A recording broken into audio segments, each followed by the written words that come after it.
in Red Sonja, Robert Sheehan from the Umbrella Academy, a young Irish actor who's unbelievably good in this film, right? He literally takes the bar and raises it for everybody. So I'm so pleased and proud of him. He plays Emperor Dragon, who's a brilliant man who just wants to use the world resources, as far as he's concerned, to make the world a better place for people. And Sonya's like, yeah, but you can't kill everything in the process. You can't cut down the forest and kill the animals. Right. So it becomes that's the underlying conversation. And there's all the running, jumping, chasing, sword fighting, and emotions, because that's really what mattered to me, the concept of compassion at the heart of conflict. Hello and welcome to a ScreenTime special with director MJ Bassett. We're very, very pleased to have you here. I like to be described as a special. Thank you very much. It's nice to be here. Well, it's been a full circle journey for us. Way back in the day, we had the pleasure of interviewing you on Solomon Kane, which at the time was something of a breakthrough because you'd done some TV work, you'd done some early directorial work with Deathwatch, Wilderness, and then Solomon Kane was maybe your first bigger budget production that I remember looking at. I would concede that that is the truth, yes. Yeah, I had a lot of fun. It's a long time though, but it's interesting because we're here today predominantly around your latest, which I'm going to tacitly say is your biggest probably so far, which is Red Sonja. Are you saying biggest in budget or biggest in scale? What's your criteria for bigness? I know I do not know, but it just feels like the biggest. I mean, I've seen the trailer and it's big. It seems looks like big. That's my job is to make not a lot look like a lot. That's my job. I've noticed that they always pull you in for the season finale to go out with a bang in TV shows. You want somebody killing or am I allowed to swear on this thing, by the way? Yes. Okay, killing or fucking. That's kind of that's what I'm brought in for. They bring you along. Well, we'll get to Red Sonja, but okay. I guess I wanted to dip into a few things along the way. I noticed you started earlier on Bugs. Do you remember the TV show Bugs? I'm going to take you back to Bugs. I got fired off Bugs. Wow. I mean, I loved that show, but a long time ago. But it was terrible. It was terrible. Saturday tea time action drama. I got fired off it because I really wanted to be a director. So I kept saying I want to direct an episode. And also for me saying we'd write these scripts and I'd put in these big action set pieces and they'd get scaled down and down and down and down. And I got so frustrated, which is, I mean, stupid in a way because Carnival Films have gone on to make really huge stuff. But yeah, no, I was quietly let go from that for being a gobby little shite, I think probably is the truth. Well, you had some grand ideas because that's how I think Deathwatch got to be your film because people were interested in the screenplay you wrote. And then, but you went, no, I want to direct this. Probably because it's the only way of getting. I mean, unless you're coming from commercials and you're some kind of visionary that people want to kind of like, oh my god, that person's incredibly skilled with whatever. I was never that. So when I'd written a bunch of screenplays which weren't going anywhere, and I love the horror genre. I mean, I'm a child of kind of the 80s video boom, so a lot of that was very much genre-driven stuff, like the sword and sorcery stuff, which is what I really loved, but also the horror stuff, and particularly the kind of the video nasties.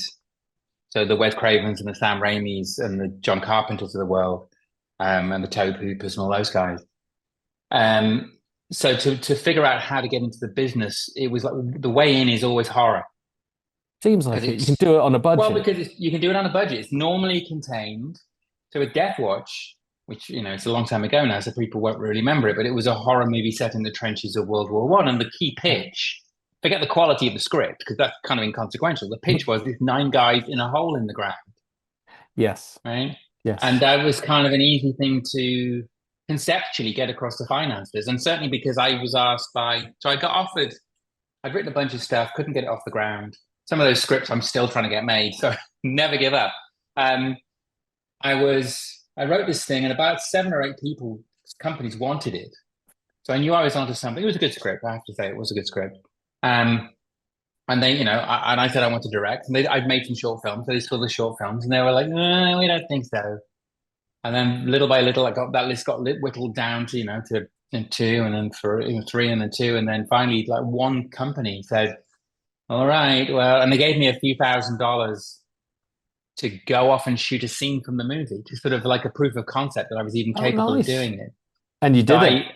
I did. Well, I went off to. I lived up in Shropshire, and I went to a local farmer. I went to the farmer and said, "Can I rent a field for a weekend that you're not using?"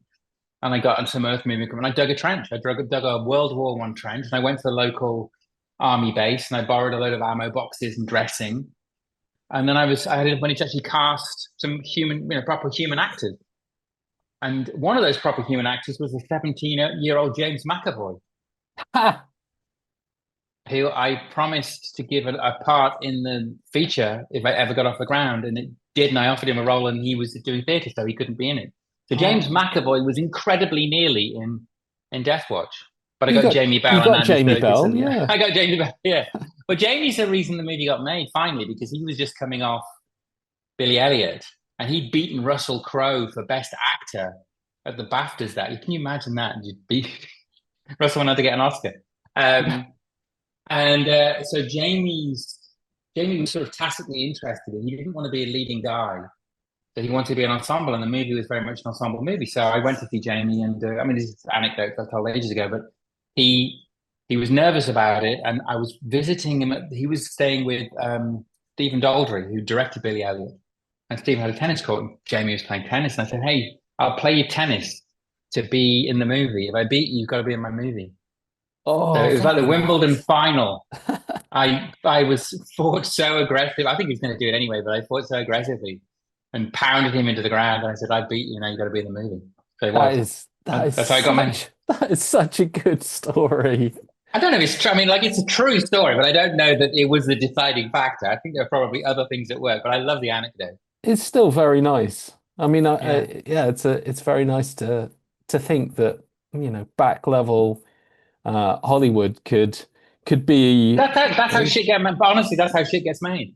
What, on the tennis courts, winning a match? Honestly, it's in that. I've been doing this for 20 plus years now, and I can tell you the movies get made because of you're having dinner with somebody, or you're going out, you're meeting a financer, and they say, "What we really want is a script like this," and you go, "I've got a script like that," and they go, "Yeah, okay, we'll do that one." Right? I always thought it was that you write a screenplay, it goes on goes to an executive, and the reader reads it, and they give coverage, and then it goes to this person, and it goes. That's not how movies get made. It's not. It just doesn't work like that. You go to. I mean, even I get sent so many screenplays to read by other people, and I'm still struggling to get mine made. It's like I've never felt really secure in the business, even though I've been doing this for 20 years and have made a relatively decent career.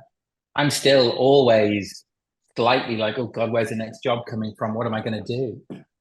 Yeah, but you've got the ability, from what I can see on your filmography, you've got the ability to just kind of dip into TV as a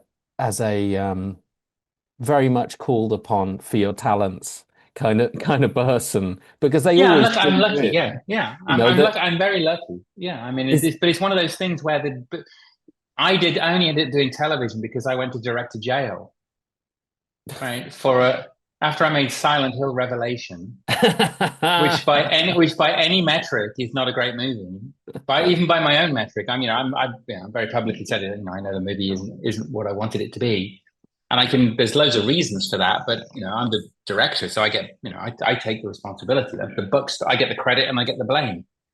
And after Silent Hill came out, it was a critical disaster. The audience didn't like it. It made some money. It made like $60 million. So it did sort of pay for itself.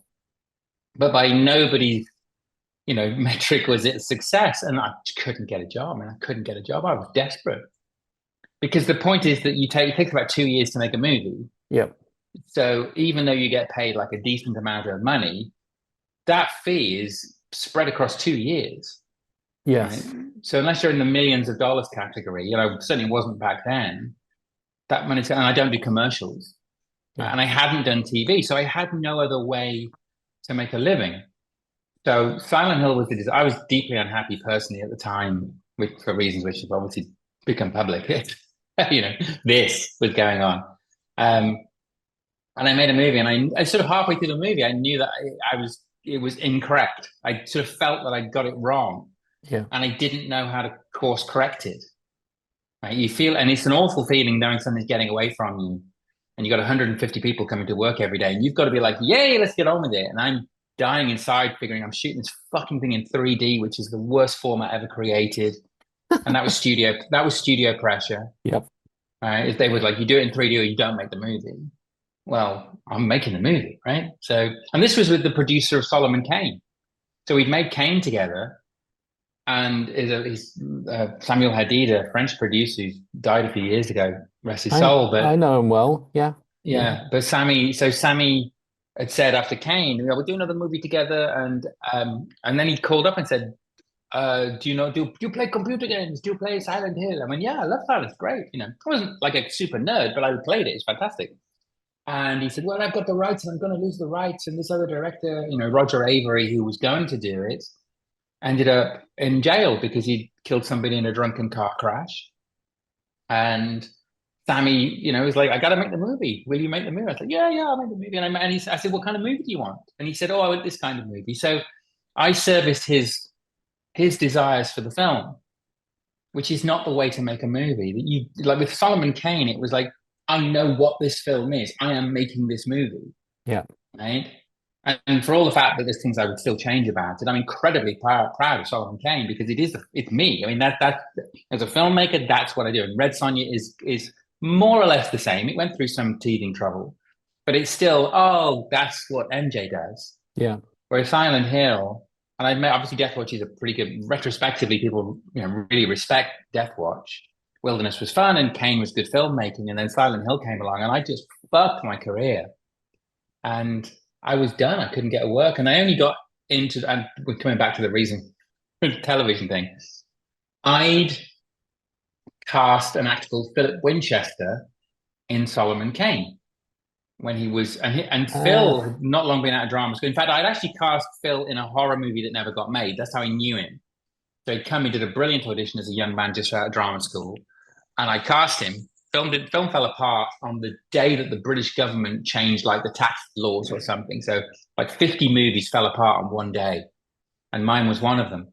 And Phil, I put him in Solomon Kane. He's great in Solomon Kane. And he was in trouble. He needed a job. So I saved his ass. And I'd been talking to him. He said, what are you doing? I said, this movie, Silent Hill, nobody likes it. I haven't got to work. He said, hey, come and do my TV show. I went, well, Strike Back. Yeah. Strike Back. And I knew about Strike Back, hadn't watched lots of it. But yeah. I said to Phil, honey, I love you, but you're an actor. You can't offer me a job, even if you're number one on the call sheet, which you are. But it turned out that production company had seen Solomon Kane and Deathwatch and thought, yeah, we'll bring MJ in for a meet. And I met them. I said, yeah, we got an episode in South Africa. And because I'd done natural history filmmaking when I was very young, yeah, obviously I was desperate to get to Africa, and it was a free ticket to Africa. And I went down there and we made this crazy show, and I met Sullivan Stapleton, who was the other lead. We got on like a house on fire, and it turned out I'm much, much better at action than I am at horror. You love the action, don't you? Listen, I'm a pretty good horror director. I'm a fucking world-class action director. Right. And I will tell you this, and this is the direct quote. I worked with Arnold Schwarzenegger on something a couple of years ago. I know. And I'm British, so I hate bigging myself up. But Arnold Schwarzenegger said to me, you are the best action director I have ever worked with, apart from James Cameron. Wow. And I'm like, I should just retire.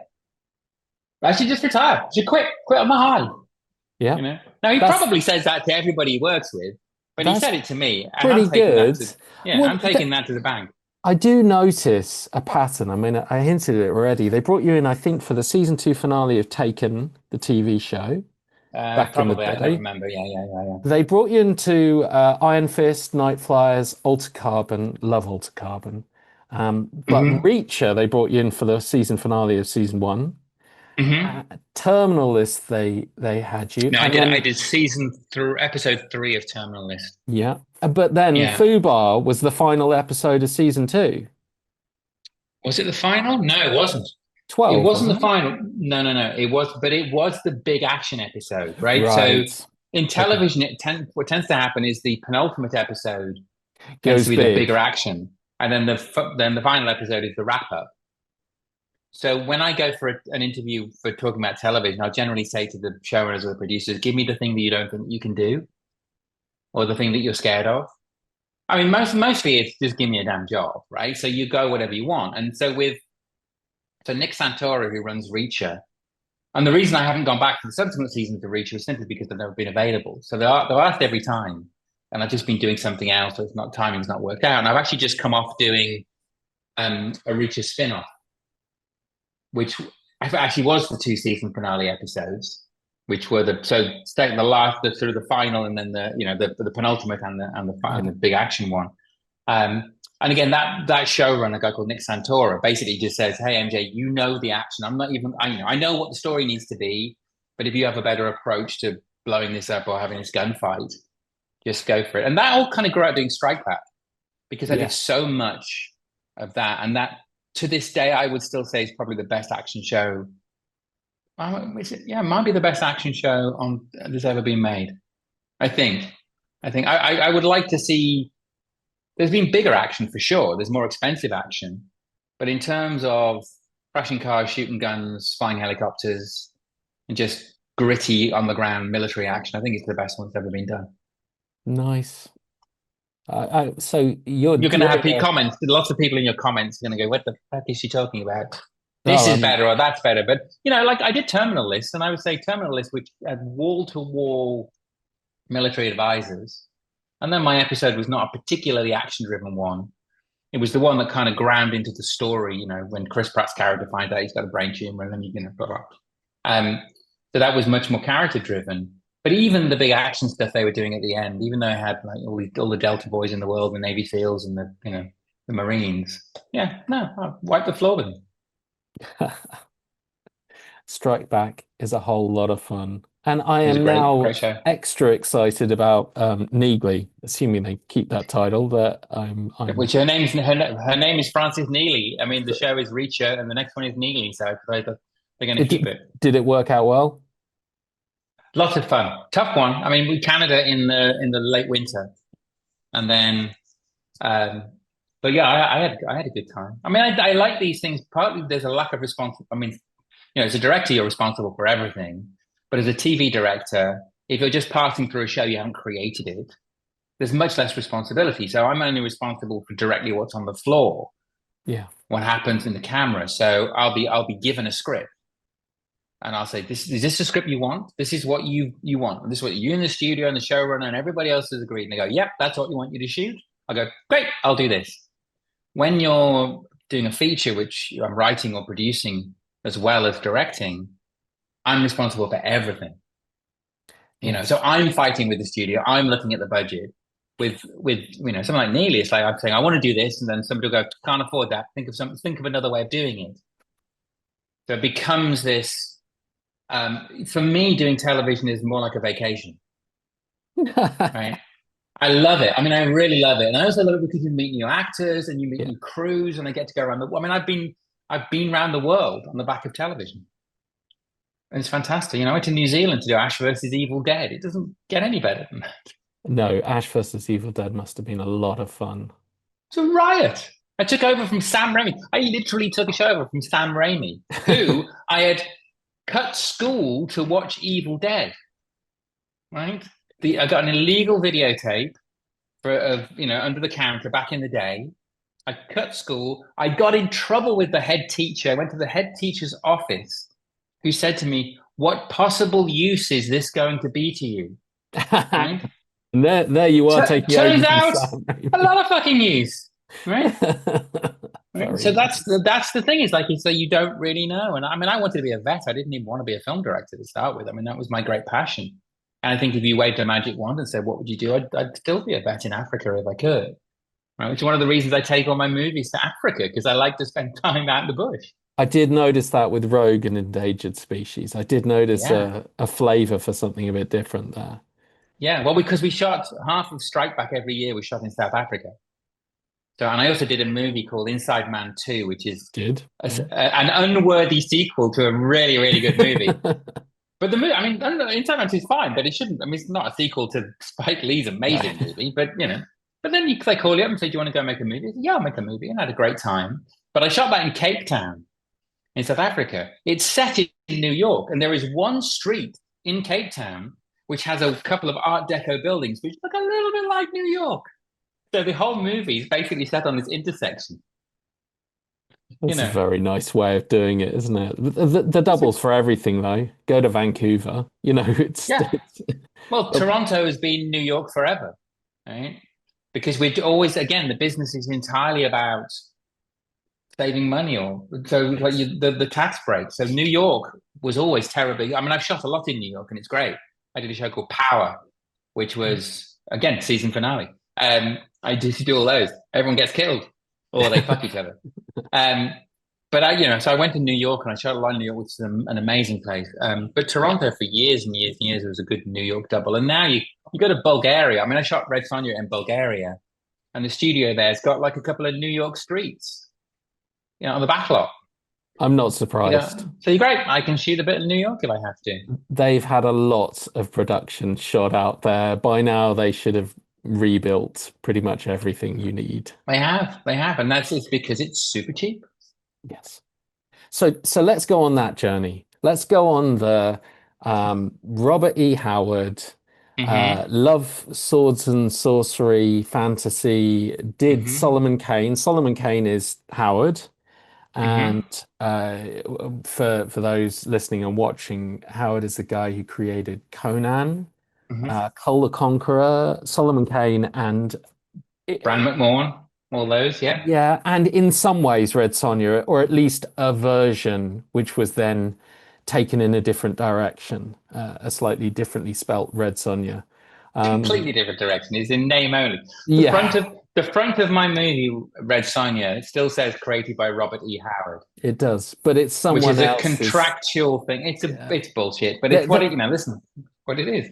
There's a lot of legal back and forth, which was why since the 80s Bridget Nielsen Arnie movie never got a sequel, there was like 20 years of back and forth, I think a legal case, and then endless casting. They had Rose McGowan, Amber Heard, Hannah John Kamen, and a whole bunch of different directors in the seat across a 20-year period. Yeah, I know them all. Yeah, and then it landed with you, which in a strange sort of way, I like all of these people, and I can see why they wanted to push it in that direction. But this is full circle. This is back to Solomon Kane days. This is what you love. Yeah. Well, that's how I got. That's how I got it. Do you want me to tell you the story of how I got the movie? Yes, please, because that's what we're here for. I'll tell you an anecdote. So I remember the first movie with Bridget and Arnold, who wasn't called Conan in that movie for contractual reasons. No, but was Conan. But clearly was Conan for everybody. It's a terrible movie. I mean, God bless Bridget and Arnold, and I love them lots. But and Arnold knows it's a bad movie. It's a bad movie. Yeah. It's a bad movie. But she's a great character. So obviously, I knew about, because I'm a Robert E. Howard fan. I knew about The Shadow of the Vulture and the short story that she appears in as Red Sonja of Rigatona or something. I can't remember what she is, but it's like something like that. And she's fighting the Turks, I believe, all that Ottoman Empire stuff.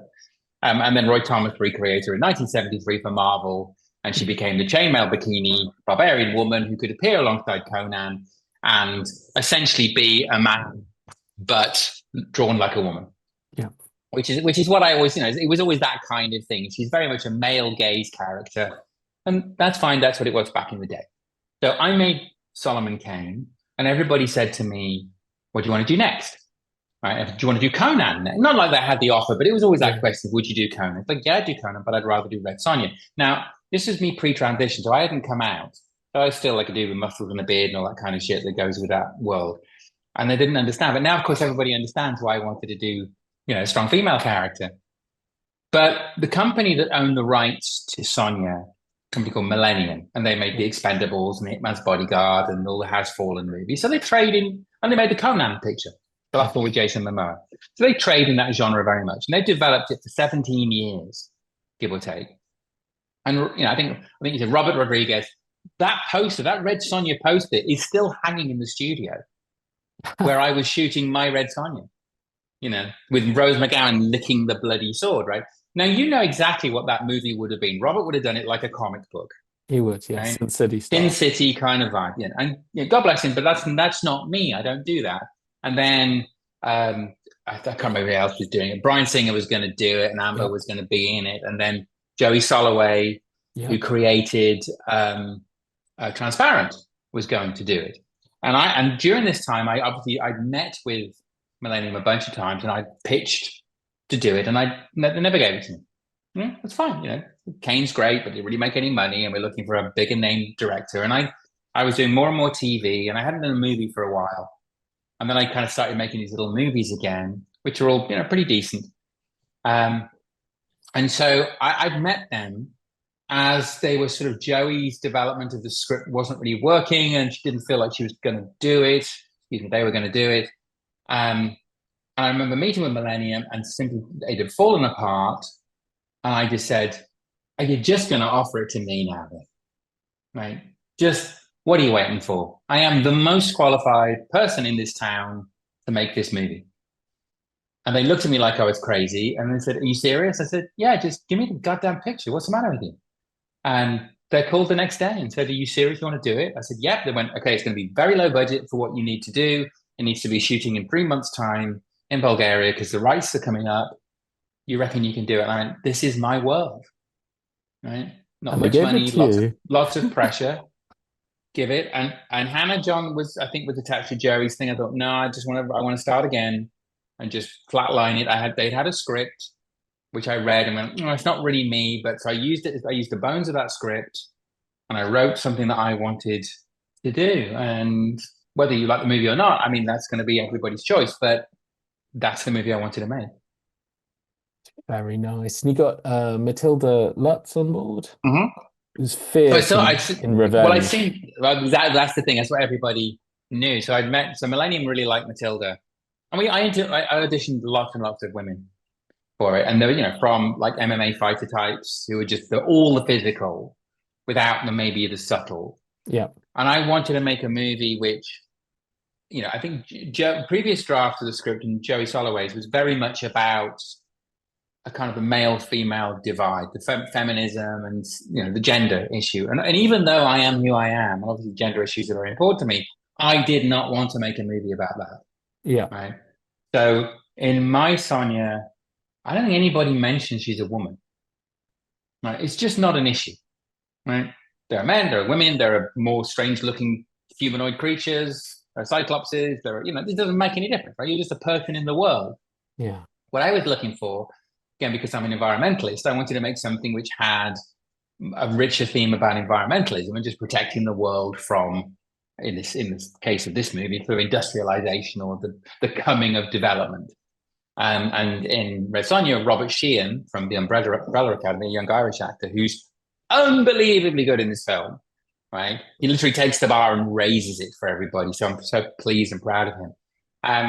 He plays Emperor Dragon, who's a brilliant man who just wants to use the world resources, as far as he's concerned, to make the world a better place for people. And Sonja's like, yeah, but you can't kill everything in the process. You can't cut down the forest and kill the animals. Right. So it becomes that's the underlying conversation. And there's all the running, jumping, chasing, sword fighting, and emotions, because that's really what mattered to me, the concept of compassion at the heart of conflict. Right. I mean, I made a lot of movies where people get killed and shot and brutally murdered. Right? And that's the kind of the movie thing. But I'm obviously getting a bit soppy in my old age. Just that notion of, at the end of the day, and though there are lots of fight sequences, there's compassion and there's an attempt at understanding, which I think is probably the single most important thing we need right now. Yes, I'd agree with that. That's a very worthy thing to bring to a Red Sonja movie. That's possibly more audacious than what they're asking you to do on that kind of budget. When I screened it for the owner of the studio at the end, and the post-production process was agonizing because it just took so long, because there were financial issues and all these kind of reasons why you stop, start, and VFX companies go bankrupt and then they have to start again, or so there's all those kind of things, which is why it took so long. But I finally screened it for the guy who'd been developing it for 17 years. He went, "Oh God, that's so much better than I expected." Right? Which is this wonderful backhanded comment because it's rich, because the limited audience we had, they were crying because it's about love and compassion.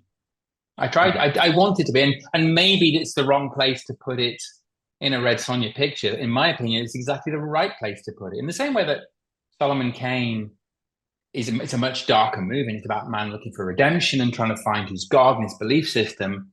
I think fantasy is a perfect excuse for exploring human things, right? And that's what any genre should be. In horror, you can talk about things, and in sci-fi, you can talk about things. Why can't you do it in fantasy? Yeah, I agree. I think that putting an extra layer in most any movie could benefit it hugely. Otherwise, what's the point? I mean, what's the point? It takes so long to make these damn things. And I have to talk to you and everybody else about the film. If I got what was Matilda like? Oh, she was lovely, and oh, she worked really hard to train and do the fight. Great, she did. All those things are true. But what's the movie about, right? And particularly not chainmail armor, then. Well, it is. I mean, it's definitely about chainmail armor because she has to wear the goddamn chainmail bikini, right? Because yeah, but I like the joke. I like the joke you put in. Because it took us so long. It took me and so long to figure out. Why would she wear? Nobody would wear this. It's a stupid costume. It's a nice nod. Costume. It's a nice nod because the audience wants her to. Yeah, because I love it. Pretty much. You're going to put somebody out in the public and do it. It's completely true. So it's all that sense of, if I'm going to spend a big chunk of my life on this, and it has been a big chunk of my life, I don't know whether the audience is going to like it. It'll get the same. I get with everything I ever do. This is great. This is shit. Yeah. That's what you get, and it belongs somewhere in the middle of that conversation. Yeah, it's pretty damn good, and if you like this kind of thing, it's really good. I remember going into back in the day when video stores still existed, and get my Friday night movies, pick my things, and there are a couple of my movies on the shelves. Wow, so a couple of guys pick up one of my movies, and he turns to me and goes, "What about this?" And they go, "Nah, I heard it was shit," and they just put it down. And I want to go, that was 2 years of my life. Yeah. But it's just, that's how the business works. So I have to do things for me, especially now I'm older, right? I'm not chasing an audience. No, I can see that. I mean, I have the advantage of reviewing, so I watch most anything, and right. But is that an advantage because it's also you're reviewing as judgment? You are, yes, and you do put a perspective on it. But I would say that it's been very evident in a lot of what I've seen you do that you're being asked to do a lot with very little, and I think that's a tough ask. Like giving you. No, it's my job. I know, but giving you Red Sonja, saying you haven't got much of a budget, and saying put a Cyclops in it. No, I said put the Cyclops in it. Okay. I mean, no. No, I mean, I wrote the script. Well, Tashi Hugh's going to get credit for it, but the script is what it was, and there was nothing in it that I didn't think I could deliver. Right now, the truth of the matter is, there's a ton of stuff that got cut out because couldn't deliver it. There just wasn't the VFX budget at the end of the day to do it. Okay. To do it, in the same way that when I made Rogue, this movie with Megan Fox about the lions. I got murdered because the lion's not great. It's not awful, but it's just not quite good enough. It's a shame, though, isn't it? I noticed because the movie around it is fucking brilliant. The movie's great, but the lion lets it down because that's you get bashed at. Yeah. Well, it's up to me in the sense that I chose to do it that way. And again, I'm the director. I get the credit and I get the blame. So, Rogue was $2.5 million or whatever. It's a tiny budget for that kind of film. And there's a CG line in the middle of it. And I try and use it as little as possible. And there's a couple of sequences. It's great. I mean, like the night vision attack is fantastic. And there's a few other shots. Mm-hmm. But at the end of the day, I remember watching it come together and going, crap. Right? And there was no wiggle room at all to go back and try and fix it. I mean, I learned lots about the technology we were using to create that lion. But I also knew I was never using real lions. I mean, we on Rogue, we started thinking about, should we just fence the entire set and then let lions loose on the set and just film them moving around, and hopefully they're going to do what we want them to do. Because that doesn't work either, because they don't have intent, right? Yeah. The moment a lion has intent, you can't be around it because it was hunting, right? And you can't do any behaviors which engage the hunting instinct, because then you're dead. Yes. So you have to keep the lion passive, in which case it's just looking around, and then you have to kind of cut it cleverly. Nah, fuck that. So I also didn't really want lions on the set because it stresses them out. So then you go, can we do a CG lion? We look around for like CG houses, and somebody picked it. We can do it.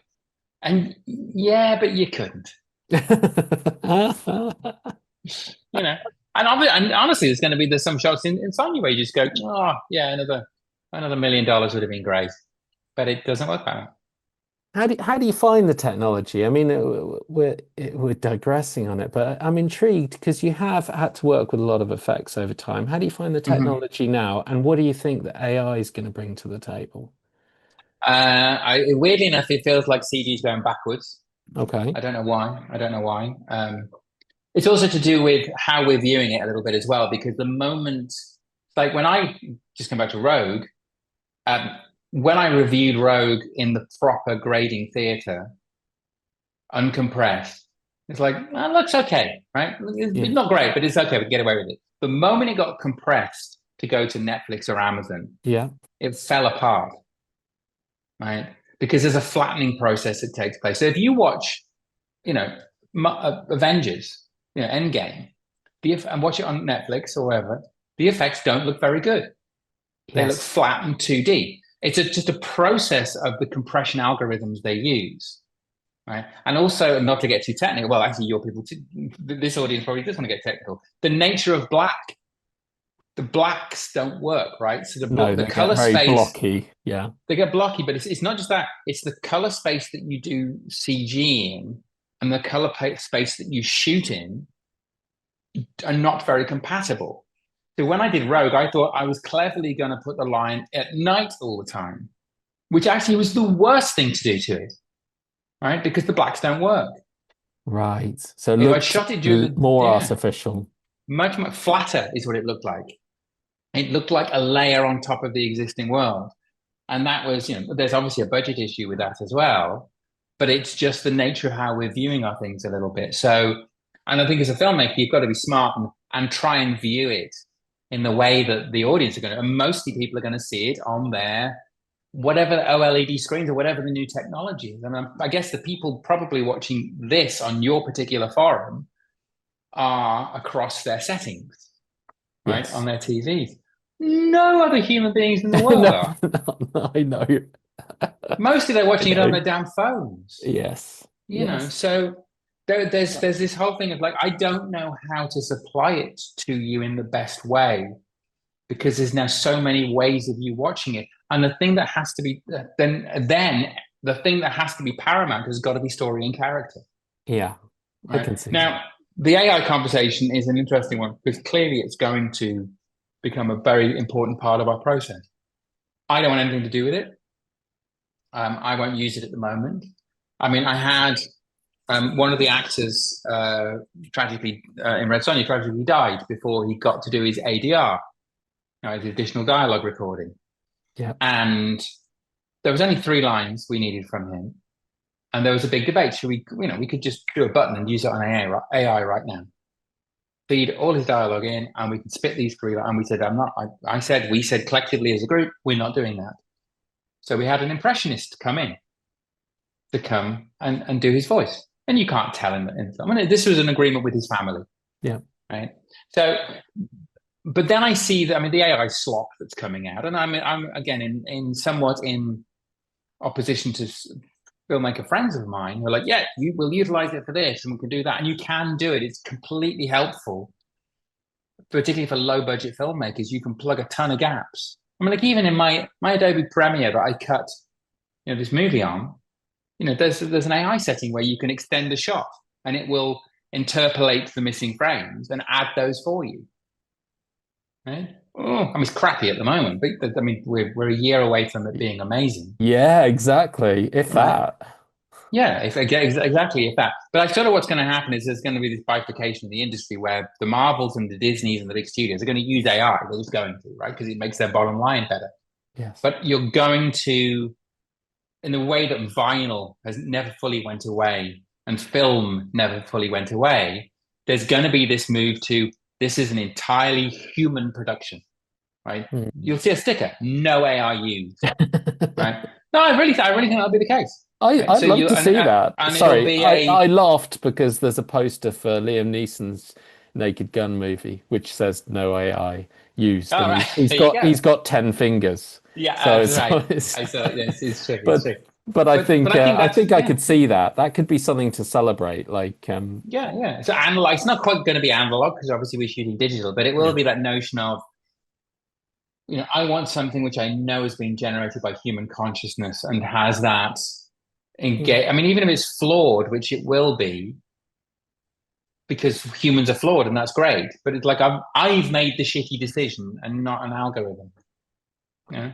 Very nice. Well, I hope you stay true to that. I think that that's a No, of course I won't. I phenomenal. need to make a living.